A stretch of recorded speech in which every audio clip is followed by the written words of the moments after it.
Ma'am. Okay. Today's topic of aquatic animals. Today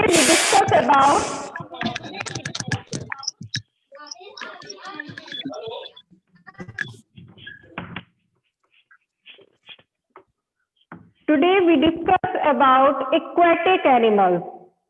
ऐसे animals जिनकी life water में होती है या जो अपनी लाइफ पूरी लाइफ वाटर में रहते हैं या सरवाइव करते हैं, उन्हें हम एक्वेटिक एनिमल्स कहते हैं। Now read it carefully, page number 126। Animals that live in water are called aquatic animals. ऐसे एनिमल्स जो पानी में रहते हैं उन्हें हम एक्वेटिक एनिमल्स यानी जलीय जंतु कहते हैं। Different species of fish, animals with cells such as turtles, crabs, lobsters and birds such as herons, swans and ducks live in water.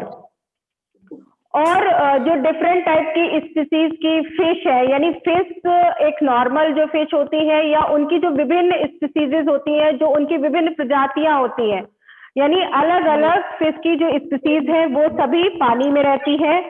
साथ ही साथ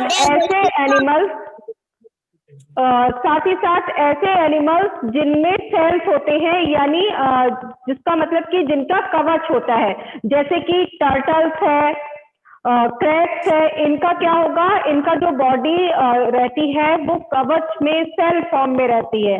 और साथ में लॉबस्टर एंड बर्ड्स, तो ये इस तरह के होते हैं birds such as herons, swans and ducks. और जो बर्ड्स की बात करें तो बर्ड्स में आती है जैसे कि बगले, हंस और बतख। तो ये जो सभी है ये सभी पानी में रहते हैं। अगर हम एक्वेटिक एनिमल्स आपसे पूछे कि क्या एक्वेटिक एनिमल्स के आप कुछ एग्जांपल्स दे सकते हैं, तो yes you can say fish, turtles, crabs. Birds में डक्स है, हिरोन्स है, स्वान्स है, ये सभी कैसे एनिमल्स हैं, ये सभी एक्वेटिक एनिमल्स हैं। Aquatic animals have special features or adaptation that help them to live and move in water. और जो एनिमल्स जिनके अंदर कुछ स्पेशल फीचर होते हैं, एक्वेटिक एनिमल्स यानी जो जलीय है, जो पानी में रहने वाले एनिमल्स हैं, उनके अंदर इस तरह के स्पेशल फीचर्स होते हैं कि वो अपनी लाइफ पानी के अंदर इजिली से सरवाइव कर सकते हैं। जो उनके अडॉप्टेशन है, यानी जो उनमें अनुकूलन की क्षमता होती है, वो पानी में रहने के लिए उनको बहुत इजिली रह सकते हैं और उनको हेल्प करती है पानी में रहने के लिए। Fish have gills. यस, पानी में ऑक्सीजन कहाँ से आता है? पानी में ऑक्सीजन घुली हुई होती है। वाटर में ऑक्सीजन हमेशा घुली हुई होती है। आप वाटर का फॉर्मूला क्या होता है? वाटर का फॉर्मूला होता है H2O। तो 2 मॉलिक्यूल्स हाइड्रोजन होता है एंड 1 मॉलिक्यूल्स ऑक्सीजन होता है। तो वाटर में हमेशा ऑक्सीजन डिसॉल्व्ड होती है। Okay, fish have gills which help them to breathe inside water.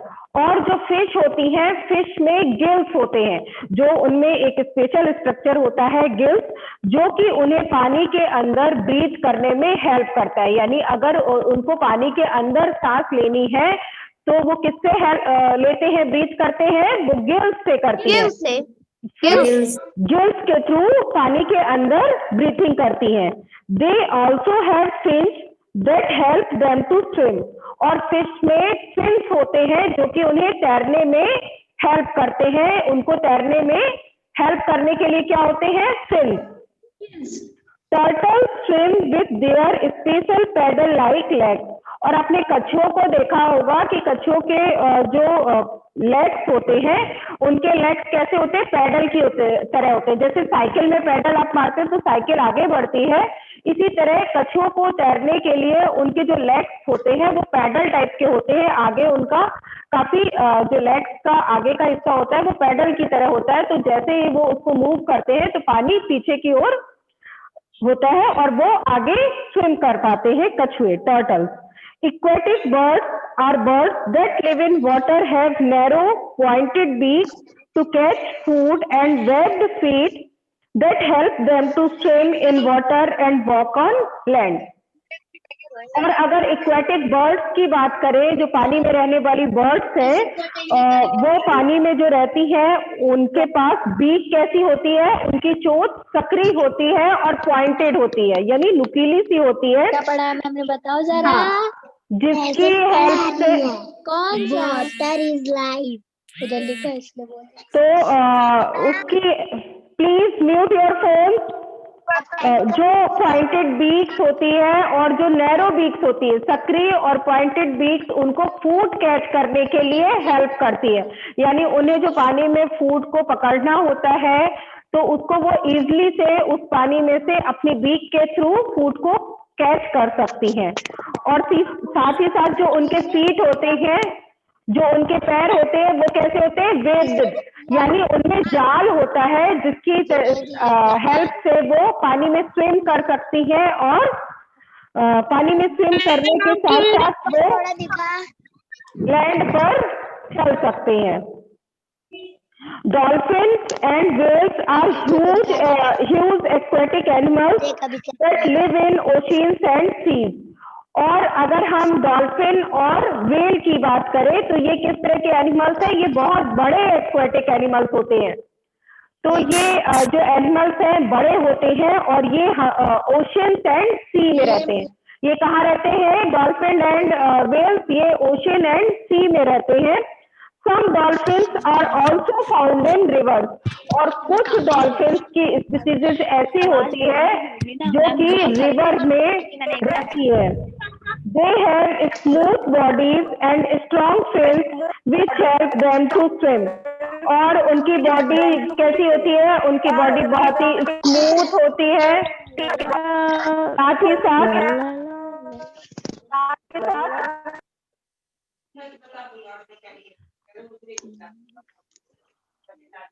Dolphins और ऑल्सो फाउंड इन रिवर्स, और कुछ डॉल्फिन्स रिवर में भी मिलती है। They have smooth bodies and strong fins which help them to swim. और जो उनकी बॉडी होती है, बॉडी कैसी होती है डॉल्फिन की, बहुत स्मूथ बॉडी होती है, यानी बिल्कुल चिकनी सी, बहुत ही स्मूथ बॉडी होती है। और जो उनके फिन्स होते हैं वो बहुत ही स्ट्रॉन्ग, बहुत ही मजबूत होते हैं, जो कि उनको स्विम करने में हेल्प करते हैं। But they have lungs to breathe and need to come to the surface of the water in order to breathe. उनके पास जो है उनमें लंग्स भी होते हैं, जो डॉल्फिन्स है या वेल्स है उनमें लंग्स भी होते हैं, जिनके थ्रू वो हेल्प करती है जब वो पानी के सरफेस पे आती है या पानी से बाहर आती है। जैसे ही वो पानी के सरफेस पर आती है या पानी के सरफेस से बाहर आती है तो पानी से बाहर आएगी तो उनको लंग हेल्प करते हैं ब्रीथ करने में। उनको क्या हेल्प करेंगे, लंग्स हेल्प करेंगे। Look at the picture in your book, some aquatic animals के पिक्स दिए हुए हैं। डॉल्फिन्स है, डक है, फिश है, टर्टल है। तो आप इन एनिमल्स के पिक्स को देख सकते हैं। साथ ही साथ some animals live on both land and water. तो कुछ एनिमल्स ऐसे होते हैं जो कि लैंड और वाटर दोनों में रहते हैं और उन्हें हम एम्फीबियंस कहते हैं। उन्हें क्या कहेंगे, उन्हें हम एम्फीबियंस कहते हैं। दे आर कॉल्ड एम्फीबियंस, यानी ये उभयचर होते हैं जो लैंड में और वाटर में दोनों में अपनी लाइफ सरवाइव कर सकते हैं, तो उनको हम एम्फीबियंस कहते हैं। And frogs and salamanders are amphibians.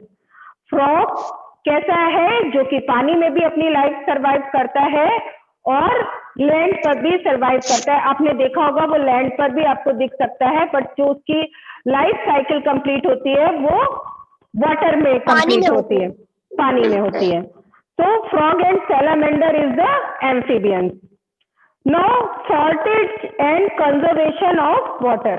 अभी तक हमने पढ़ा कि पानी में रहने वाली प्लांट्स लाइफ कैसी थी, यानी एक्वेटिक प्लांट्स के बारे में रीड किया, एक्वेटिक एनिमल्स के बारे में रीड किया। बट अगर हम पानी की बात कर रहे हैं, हमारा चैप्टर क्या है, वाटर इज लाइफ, पानी ही जीवन है। तो पानी की हम कमी और पानी के संरक्षण के बारे में भी पढ़ेंगे। तो shortage and conservation of water.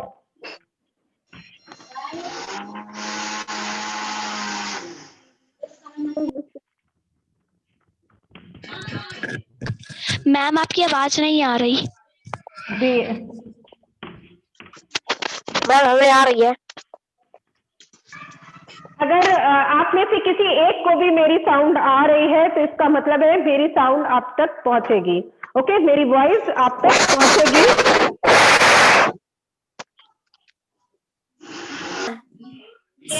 Yes ma'am. Shortage and conservation of water. Water is precious. पानी कैसा है? जल हमारे लिए अनमोल है। वाटर इज प्रीशियस यानी हमारे लिए बहुत ही अनमोल है water. We should never waste water, और हमें कभी भी पानी को वेस्ट नहीं करना चाहिए, यानी अगर पानी की हमें बर्बादी नहीं करनी चाहिए। Underground water reserves are getting diminished at a very rapid rate due to ever growing human needs. और जो अंडरग्राउंड वाटर है, जिसको कि हम ड्रिंकिंग वाटर के लिए यूज करते हैं, जो लैंड के अंदर पानी के जो स्रोत है, जो अंडरग्राउंड वाटर है, उसका वाटर लेवल क्या हो रहा है, बहुत जल्दी से कम हो रहा है, बहुत तेजी से ये कम हो रहा है, क्योंकि जिस तरह से ह्यूमन पॉपुलेशन बढ़ रही है और उसको ह्यूमन यूज कर रहा है, उसकी वजह से अंडरग्राउंड वाटर लेवल बहुत तेजी से कम हो रहा है। In many places sources of fresh water such as ponds, lakes and rivers are drying up. और बहुत सारे स्थानों पर जो पॉन्ड्स हैं, रिवर्स हैं या लेक्स हैं, वो सूख रही है या सूखने वाली है कई प्लेसेस पर। Many water bodies are getting polluted beyond repair due to careless disposal of harmful domestic and industrial garbage into these water bodies। और कई स्थानों पर जो ये वाटर बॉडीज है, जो पानी के स्रोत है या वाटर बॉडीज जैसे पॉन्ड्स है, लेक्स है, ये पॉल्यूशन की वजह से भी और जो डिस्पोजल होता है, इंडस्ट्रियल जो वेस्ट निकलता है उसका डिस्पोजल, या उस वेस्ट को हम जो फेंकते हैं, उनकी वजह से ये पानी क्या होता है, वहां का वाटर वेस्ट जो है पॉल्यूटेड हो जाता है, यानी पानी दूषित हो जाता है और बहुत ही हार्मफुल हो जाता है। जब उसमें वेस्ट मटेरियल्स मिलता है तो वो टॉक्सिक हो जाता है, जिससे एक्वेटिक प्लांट्स और एक्वेटिक एनिमल्स की डेथ हो जाती है। एक्वेटिक प्लांट्स सूखने लगते हैं और एक्वेटिक एनिमल्स, फिश और टर्टल वगैरह, टर्टल ये है, मरने लगते हैं और ये वेरी हार्मफुल है और इनको हम ढंग से इनकी मरम्मत नहीं करते और इस तरह से डोमेस्टिक और इंडस्ट्रियल वेस्ट के डिस्पोजल से ये पानी पॉल्यूटेड हो जाता है। Over the years rising population, growing industrializations and expanding agriculture have overstressed and demand of for water।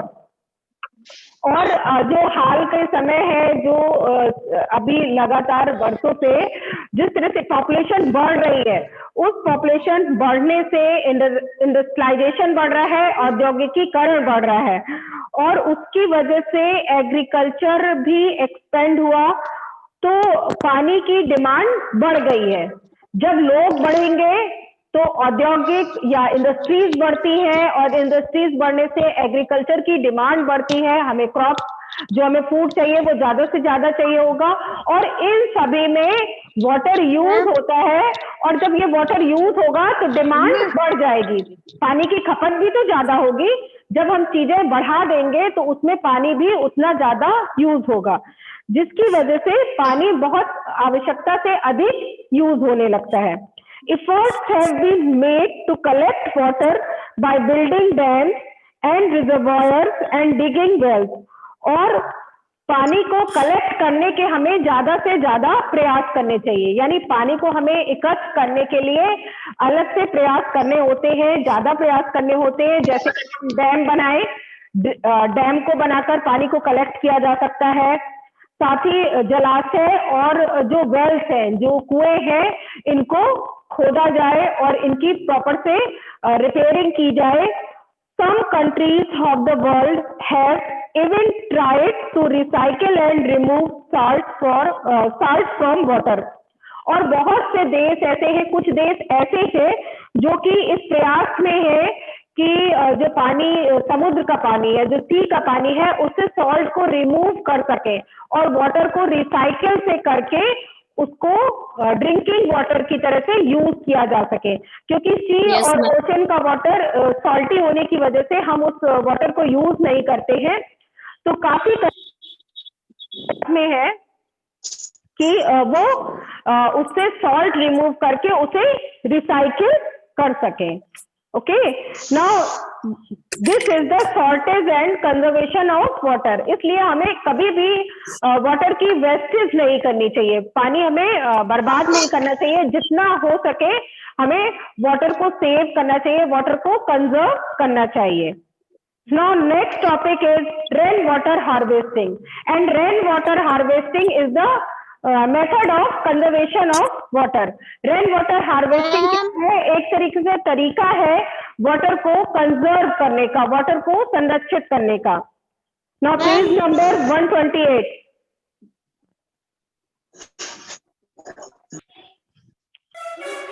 The idea of groundwater recharging by harvesting rainwater is gaining importance in many cities. बहुत से शहरों में जो rain water harvesting है वो idea है, एक तरीका है ग्राउंड वाटर को रिचार्ज करने का, यानी ग्राउंड वाटर का जो वाटर लेवल है उसको बढ़ाने के लिए एक तरीका बहुत सारे शहरों में यूज किया जा रहा है, रेन वाटर हार्वेस्टिंग।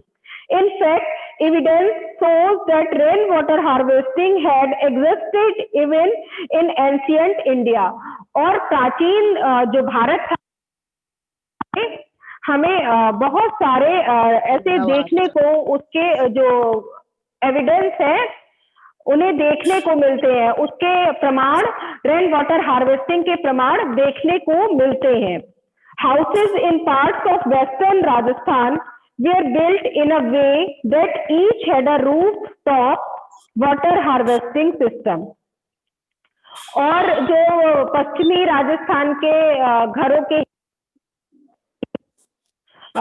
जो पश्चिमी राजस्थान के घरों के हिस्से हैं, वहां पर काफी लोग छतों पर, जो रूफ टॉप होता है यानी छत के ऊपरी हिस्से पर, रेन वाटर हार्वेस्टिंग को या रेन वाटर हार्वेस्ट के सिस्टम को बनवाते हैं।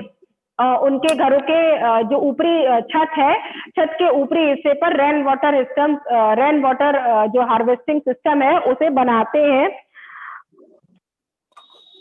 These rooftop was directed into underground tanks, और रेन वाटर जो है वो रूफ टॉप से सीधे डायरेक्टली ग्राउंड के अंदर एक टैंक बना होता है और उसमें कलेक्ट हो जाता है।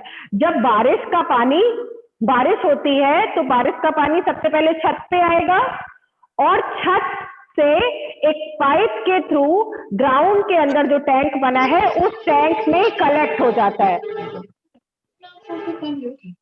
उस टैंक में कलेक्ट हो जाएगा और उसी को हम रेन वाटर हार्वेस्टिंग कहते हैं। और उस जो टैंक से में पानी कलेक्ट हुआ है उस पानी को हम यूज कर सकते हैं, रिसाइकिल, उस पानी को हम अपने जो डिफरेंट है यूटेंसिल क्लॉथ है, क्लॉथ वॉशिंग है, इन सभी में यूज कर सकते हैं।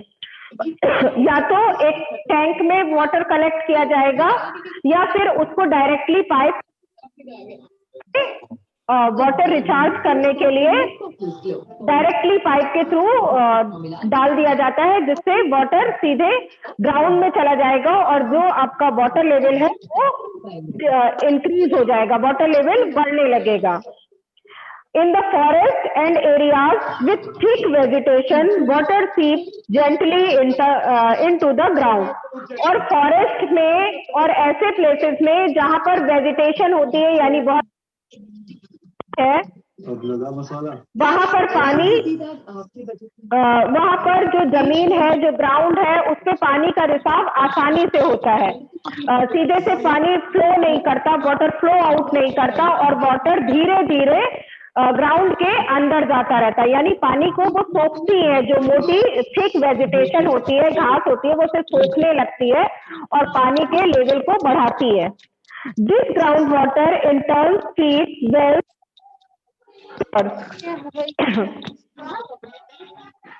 और इस तरह से ये कुओं को और झीलों के और नदियों के ग्राउंड वाटर को भरती है।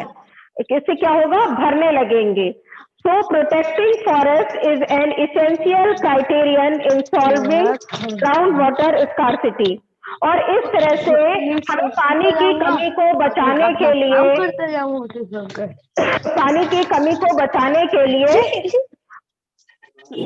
ज्यादा से इसेंशियल होते हैं।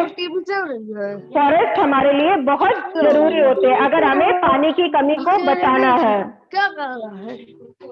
However, in towns and cities, the construction of houses, pavements and roads has left little ground for water to seep in.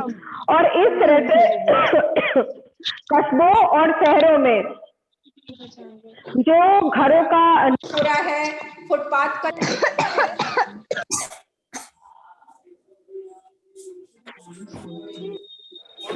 घरों का निर्माण हो रहा है, फुटपाथ का निर्माण हो रहा है, उसकी वजह से सड़कों का निर्माण होता है, तो उसकी वजह से जमीन नहीं बचती है। और जमीन जब नहीं बचती है तो पानी का रिसाव होने के लिए भी वहां कोई भी जमीन नहीं होगी। जब ज्यादा से ज्यादा कंस्ट्रक्शन हो जाएगा तो अर्थ नहीं रिसाव के लिए, या ग्राउंड बचेगा ही नहीं रिसाव के लिए। The crisis has been identified and today rainwater harvesting has become the most popular method of recycling and conserving water. और इस तरह से आज के समय में पानी की कमी को दूर करने के लिए रेन वाटर हार्वेस्टिंग एक बहुत ही पॉपुलर मेथड है और एक बेस्ट मेथड है कि हम पानी को दोबारा से, पानी की कमी को दूर कर सकते हैं रेन वाटर हार्वेस्टिंग के थ्रू। यानी हम रिसाइकिल भी कर सकते हैं उस पानी को और कंजर्व भी पानी को हम संरक्षित करके रख सकते हैं। In this method rain water is collected on the roofs of buildings and stored underground for later use. और इस मेथड में रेन वाटर छतों, बिल्डिंग की छतों पर इकट्ठा होता है और वहां से वो स्टोर होता है बाद में अंडरग्राउंड में, और बाद में हम उसे यूज कर सकते हैं, उसको प्रयोग कर सकते हैं। This recharging has controlled groundwater depletion and has also raised and declining water table. और जो पानी की स्तर है जो कम हो रहा है, जो घट रहा है, इस तरह से इस मेथड से हम उसको नियंत्रित कर सकते हैं और फिर से उसे हम रिचार्ज कर सकते हैं, पानी के जो वाटर लेवल कम हो रहा है। इस तरह से rain water harvesting method very useful for conserve water.